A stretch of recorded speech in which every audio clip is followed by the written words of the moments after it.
Siapa kata budak intern tak boleh jadi CEO? Ni lah, CEO Nike, Elite Hill. Bermula dengan jawatan. Good news dia dekat sini adalah kita bagi ada sequel lah. Kita nampak Siapa kata budak intern tak boleh jadi CEO?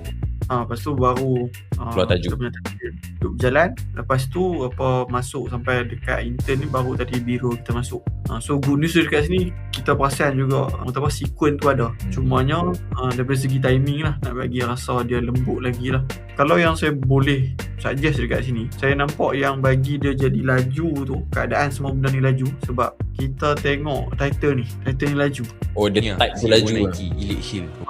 Apa kata budak intern tak boleh jadi CEO? Ni lah, CEO. Ziruk tengah duduk kalut baca yang tu. Biro masuk. So otak kita register serabut lah. Dan dekat sini sama macam kawan kita cakap tadi, kita duduk baca banyak sangat CEO Nike. CEO 3 set kat sini. Saya tak sure siapa yang sebenarnya yang nak jadi CEO, Mamat ni ke ataupun sebab yang saya nampak beria sekarang ni bukan. Tak, yang kelakarnya memang nak tekankan CEO tu. Punyalah nak tekankan CEO Nike ni siapa. Ni salah satu kelemahan juga ni sebenarnya, Farid.